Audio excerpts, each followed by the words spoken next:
Hi guys, this is update number 7, and I just want to show you some shitty aftermarket front fenders and why I won't be using them, and then what I'm doing to rehabilitate the old ones. So if you just go in here and you look, this thing, this slope on this panel, it should be even here and then even all the way across, but it drops down here.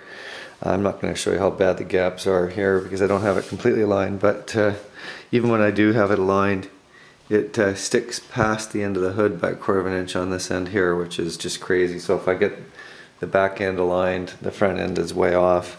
And there's just lots of things about it that aren't quite right. Really frustrating. But it encouraged me to relook at the existing fenders, and after I looked them out, oh, why was I trying to change them? So anyway, this one here on the driver's side is super clean. There's no rust on it, and I've got it all cleaned up basically, and I'm going to be patching up that hole in a few minutes, which was a turn signal that was added. This one here has some surface rust at the front, and I've used an acid wash to after I've scraped all the rust, I've acid washed and etched it all out, and I've already patched up a panel there that was rusty. There's a bit more rust there that I'm going to actually put some Bondo on. It's because it's so curved in that area. I'm just not going to try to weld into it. And again, I had to put acid wash in the crevices and corners down on the bottom there. So basically, my strategy for patching the bodywork, you gotta be careful, because anytime you put heat onto something, a piece of metal, it's gonna expand and contract. And so I cut out a rust section, and then I very carefully cut an identical piece of material from one of the other fenders that I'm not using, that's curved, and welded it in there. And then I will, after I epoxy primer this, I will then put some Bondo on that and filler and smooth it out. And I'm also going to be removing this hole there. I'll be cutting it out, and where the antenna was on this one here, we'll do the same thing. I'll cut it out and then weld in a piece. So that's this afternoon's task. By the way, the acid wash, or what I was using, was Eastwood's Fast Etch. It's really not advisable to use that under epoxy, but epoxy is the ultimate direct to metal primer. And so what I need to do is I need to go over all the areas that I had applied it to again with the Fast Etch, moisten it up, and then rinse it off with water, and then use a paint prep cleaner after it's dried. Use paint prep cleaner, and then again hit it with Scotch-Brite or 80 grit sandpaper, and just basically make sure that acid is completely off before you try to apply the base. So it's Eastwood and some of these other companies that sell these acid washes or rust converters don't tell you the truth, which is that a lot of expensive paint jobs get ruined because people don't properly clean the acid, the remaining acid off. So it's generally, you're damned if you do, you're damned if you don't. If you can't, if you don't have the ability to sandblast or media blast rust that's pitted in, you can etch it out, but then you've got to remove the etching material. You can't leave it in there. So these are just a quick thing. My favorite tool of all time is this Makita. I think it's model 800C, GDO 800C, and it's basically a 20,000 or 28,000 maximum RPM adjustable variable speed die grinder. I can mount anything on it. I can mount wire bristles, the roll-lock, 3M roll-lock discs with the basically the conditioning pads for surface prep, or some of these really cool roll-lock based bristle brushes. These are amazing. You can get them down to 36 grit and up as high as 120 grit. Your vibrating multi-tool with a flat blade on it, which is awesome for getting at seam sealer and adhesives and stuff in difficult to reach spots. I use this these 3-inch discs. This is down to about 2 inches because it's a bit worn, but basically for doing a lot of the basic metal cutting, it's very fast and easy.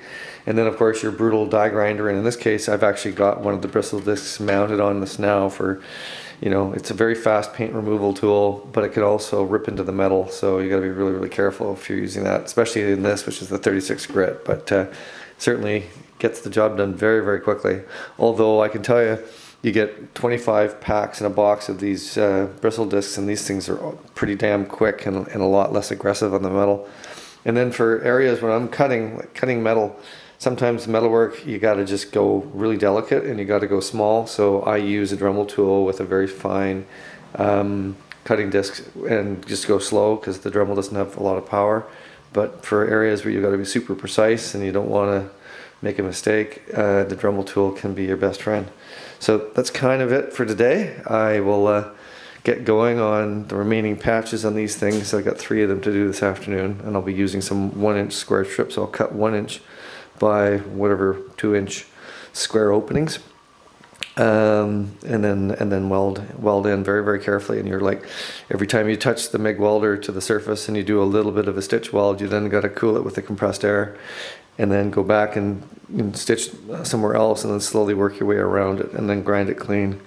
And obviously, if you've got copper that you can back the weld with, then you don't risk blowing through as much. So copper welding, if you can put the copper backing on with the magnets, then it's going to make your blow through potential much, much reduced. So that's my story for the day. And we're basically into metalworking season on the GTI now, and body panel fitting and all that stuff. Well, I got the 2 original fenders cleaned up. One of them, which was the rust-free one, it's remarkable. One side was a bit rotted, and the other side was completely clean. This one, I just had to remove the weld up the hole where the turn signal was added, which I didn't want. I want it back to original, and then I. Because the car will be going a lot faster than the original GTI, I don't really want to stand up and down in the front, so I've welded up that hole. And on the inside, not that it matters, but everything's spotless on the inside. This fender's really clean, which is awesome.